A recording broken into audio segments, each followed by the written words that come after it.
I have my cat here to represent me as the ambassador to the cat nation of the internet. But in all seriousness, I just wanted to talk about a few things. Interesting article from Forbes today. One of the worst pieces I think I have ever seen them write, or from one of their contributors. Completely misleading in the way that they position quotes, use George Lucas's name in certain key aspects, and then finally reaching out to a spokesperson who then denied the Jar Jar Binks theory. So one of the major things about this that I find really weird is the fact that how a lot of the questions were positioned, how how would you like to say it? It's the fact that what was this the exact line is George Lucas's destiny for the character, or the context of the denial was within Jar Jar's the theory of Jar Jar in the context of Lucas's original vision for him. Personally, I think that playing a lot on what Loompa Maruru's whatever his name is, on his final statement in his post that Jar Jar is Snoke, which I thought was really interesting. I only thought of that connection after reading up on some of the revealed information about what Snoke's character design looks like right now. There was an article that was posted back in July that talked about Snoke having a reptilian face. He looked like a cobra, and that he had a bulbous nose. Now, I did a little photoshopping. I'll probably put it down in the comments below. But I looked at Jar Jar. I looked at his ears. I saw the ribbing on his ears, and I thought, man, that really looked really interesting. So all I did, I brought down his eyes a little bit. I made his eyes black, like in the description given in July. And then I brought his ears to where they're just folded back a little bit to kind of give it that bowed look, like you would see on a cobra head. And I have to say, looking at that, Jar Jar looks menacing.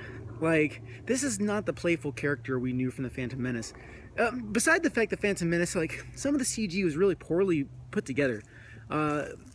Maybe it was just the limitations of the time, or maybe it was some of the CG team getting ahead of themselves. There was a lot of busy things going on in the movie. Besides, like, it's been really fun going through the Phantom Menace, but really, there's so many things that distracted. With the intent that there has been behind Jar Jar, or what it appears to be in the scenes, there's just so much that's going on that would distract any viewer or any person with a film background that actually look at these things and analyze them. There's just too much. Just small things too. Everything from the two-headed announcer in the pod race scene to some of the wacky exchanges between side characters. There's a lot of things that just weren't important in the movie. But seeing some of the CG that was done for Jar Jar's mouth movements when quoting other characters' lines silently is just too much to be coincidental. There's too much setup in scenes to be coincidence. So I find that there's a lot of intent in that first movie, and I shouldn't say if, knowing the backlash of episode 1, there was rewrites. Episode 2 and episode 3 were not a reflection of what we would have gotten had episode 1 been more well received. With that said, I believe Jar Jar's story would have been told from start to finish within episodes 1, 2, and 3. With probably him being the main antagonist at the time. Some of the information that I'm kind of gleaning from episode 1 makes me think that Jar Jar could have been not only an ally to Palpatine, but also a rival. I'll put that in the link below too. So there's just a lot of things going on, and I really think that his story would have been done, and that's it. And thus, not having to do any kind of far-fetched explaining. Why isn't he in 4, 5, and 6? If he turns out to be Snoke in the end. So there's a lot of interesting things.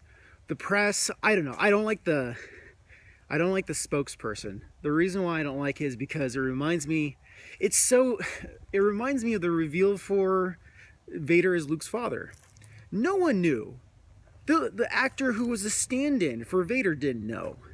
He read the lines, "Obi-Wan killed your father." No! Such a reaction. But in truth, George Lucas brought Mark Hamill aside, told him what the lines would be, and he wanted him to react in this way regardless of what the Vader stand-in would say in his voice. So Mark Hamill reacted in that way. It wasn't until later when James Earl Jones did his voiceover of Vader that they put the line in, "Luke, I am your father," to like the shock of almost the entire cast. Only a few people knew. So when I see someone that's like a spokesperson say, "Oh, it's a lie," okay, it says nothing. So, back to Forbes.